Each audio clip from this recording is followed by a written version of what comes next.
And with that, I'll open up to any questions. So one question is, how does PLFA align with today's soil genomics offered by private companies? I know there are some companies that look at, are you talking about DNA analysis? Or I know there's another company that allows a test where they look at the soil under a microscope. This is Dan Davidson, Donna. Yes. So trace genomics and biomakers, you send them a soil sample, they replicate the DNA and then they sequence it and they identify. I sent them a couple samples last year. I found it kind of a little bit overwhelming and confusing, but they just do a DNA analysis, sequence it, and then they have some library they can identify the species, and then they can give you a percent of what that species composition is in that soil. And then from the sequences, they know that they relate to some genes, right? And so these genes, these proteins have these functions in the soil. So there are some public libraries out there they can access. Some of these companies are building their own libraries. And so they can identify the species. You said that in the beginning. Right. Then they sort of identify what I call it inferred functionality, not measured functionality.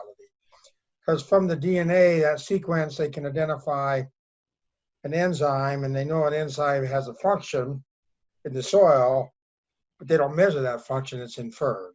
So that's kind of a snapshot with that. I mean, the three companies doing this now, Trace Genomics, Biomakers, and there's one other one I heard of about a few weeks ago.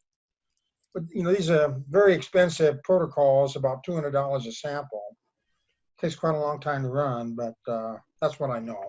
I just wonder how this would align with PLFA. Well, obviously it's a different analysis. One of the nationwide studies that we were involved in, we did the phospholipid fatty acid, and then they did the metagenomics on it themselves. I may be able to contact you with or connect you with someone who may be able to give you some more information. Actually, the University of Missouri Veterinary School does metagenomics, and they have done some work on soils as well. So there are other people who have had us run them and had the vet school run their analyses. Actually, what the vet school is, you may be wondering why the vet school is doing soil analysis, but what they were doing is they were looking at cloned mice or rats and then looking at the intestinal flora and seeing what would happen if they had the exact same mouse or rat and then changed the intestinal flora and see how they would act differently. So they are doing some of that. So I think they have found some ways that they can match up the data. It's just you're looking at it from a different point of view, and I have seen some of these, and you do get a lot of data from the DNA, and that has been one complaint, that it's very confusing. So I think probably more and more through time it will go towards that. I think there are some ways you can see it aligning. You're analyzing different parts, different things in the soil, and you're trying to make sense of it from what that tells you about the soil microbes. So I think both methods have pros and cons. I'm not sure if that answers your question, but. Well, it's a new science. Mm-hmm. And it's a new science. It's expensive science. And like I said, I ran a couple samples last year and was sort of overwhelmed and confused by it all. Right. I can't figure out what to do with it yet. I mean, it was just 2 samples from 2 soils.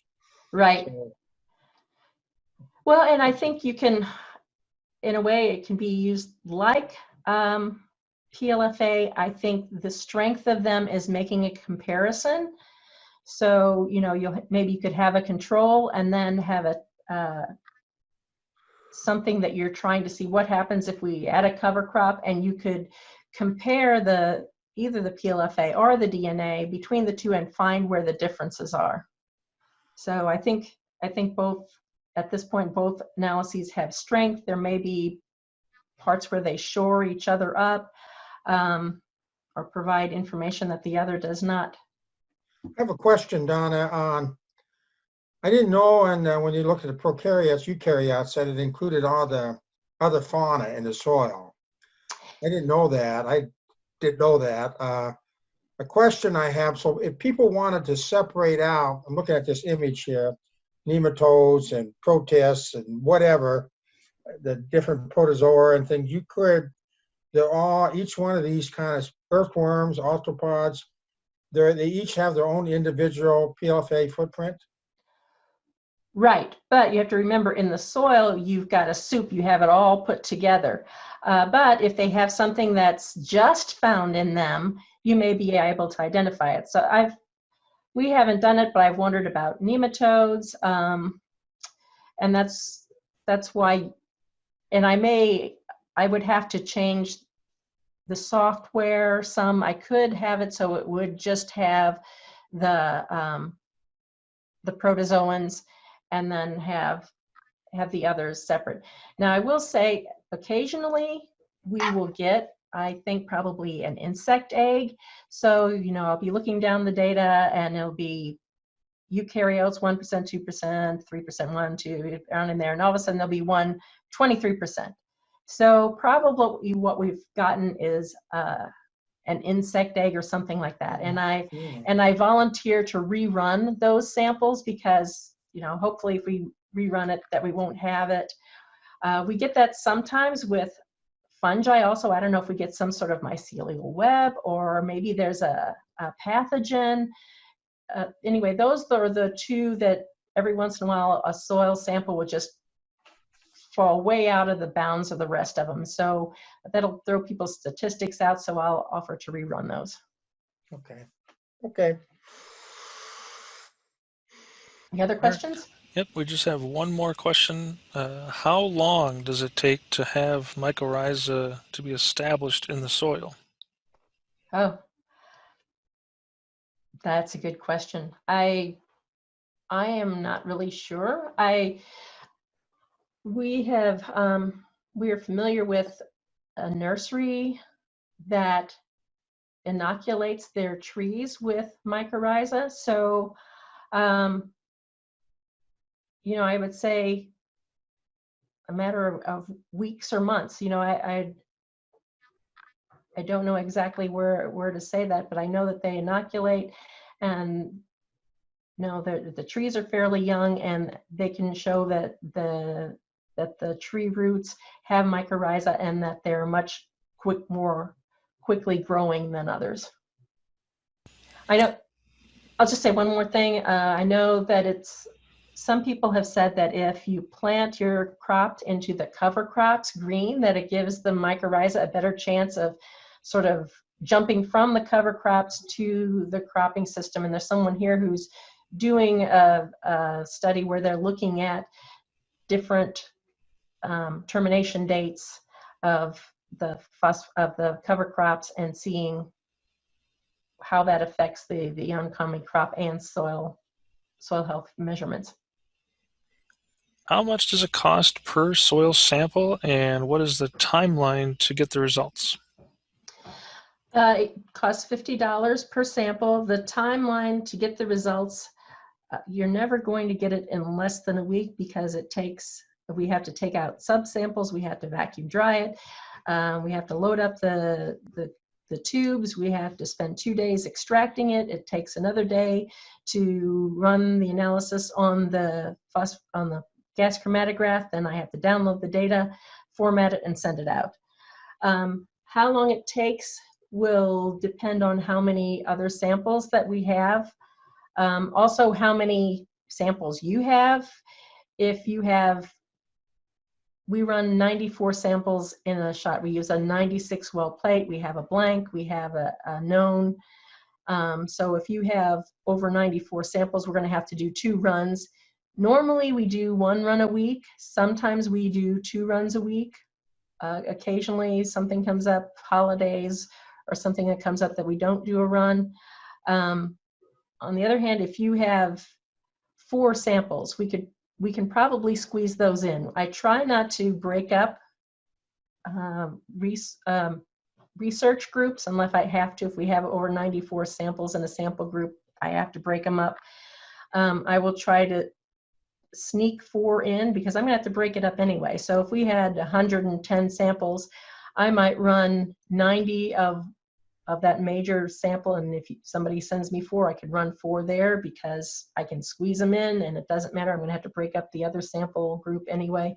So it just sort of depends what's going on. Also, we do give a discount if you can freeze dry your samples. We don't have very many people who do that, but we do have some. We give a discount for that because that's one less thing we have to do.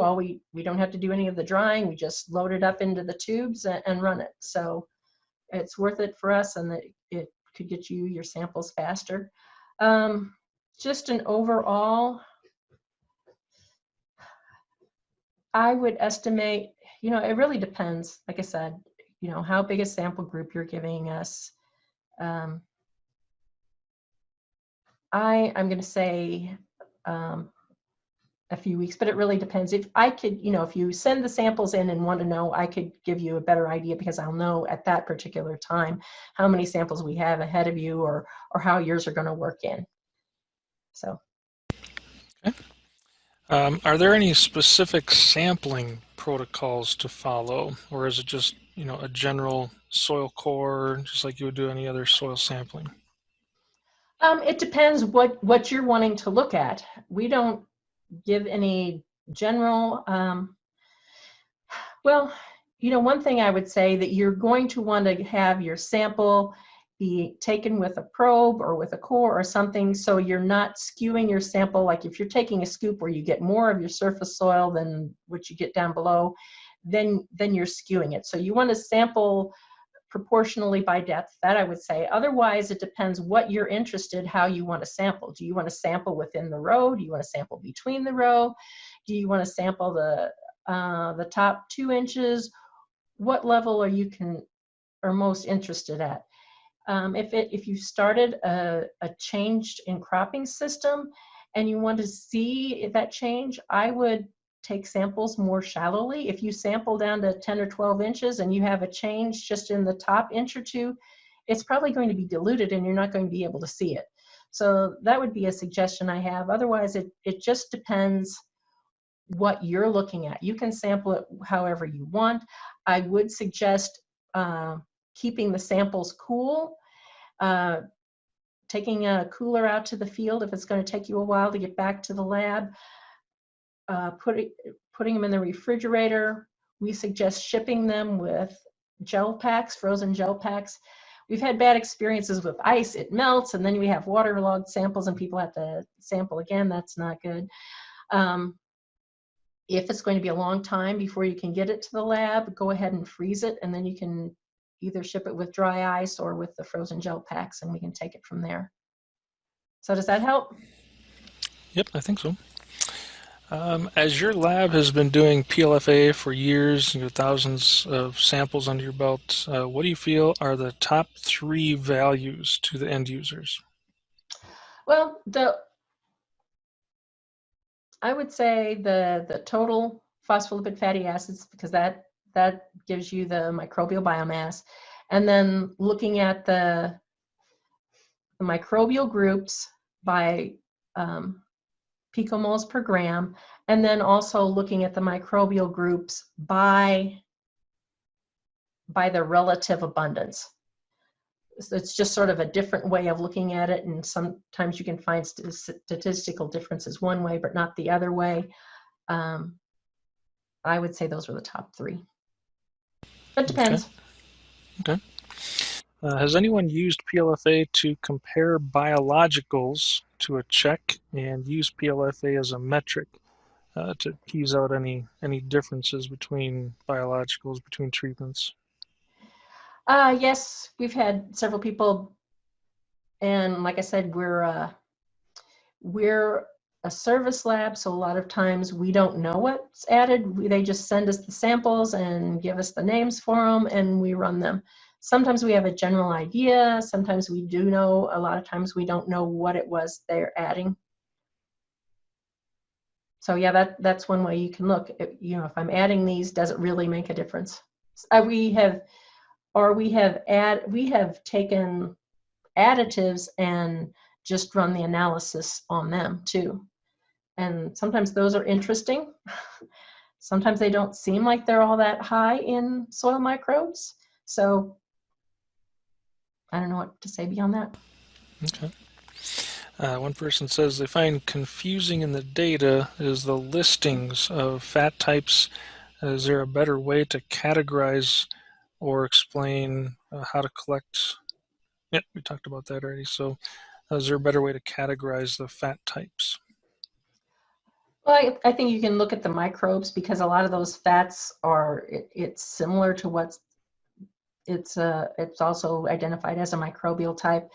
I think the cyclos are, you can look at those, and the 18.1, if you're interested in fungi, you can look, is there evidence that that's fungal or not fungal? Some of these things you just don't really know. You can use neutral lipids, which is, we have done that analysis once. I'm sort of getting into another ball of wax there. Sometimes you can use that. Fungi tend to have neutral lipids. Bacteria tend not to have them. So if you have the same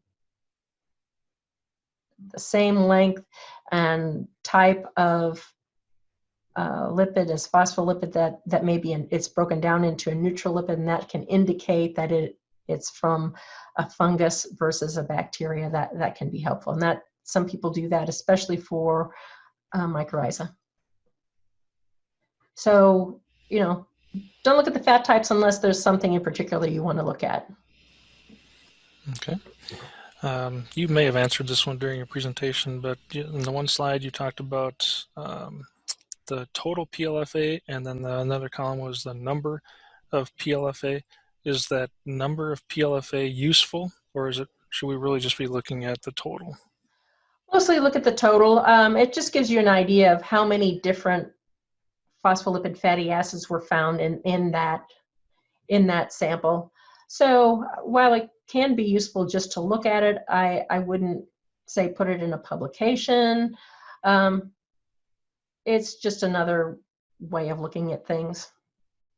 Maybe give you an idea of the diversity, but like I was trying to explain before, and I probably didn't do that good a job of it, you can't really do microbial diversity on this, because you don't know whether there's a few microbial types that happen to have a lot of different phospholipids in their cell membranes, or if you have a lot of them that have a few phospholipids in their membrane. So, but if you have one sample that has 35 and the other one has 72, then you can start saying, well, obviously this seems to be more diverse. So I would do mostly the total and just look at the other one for your own information.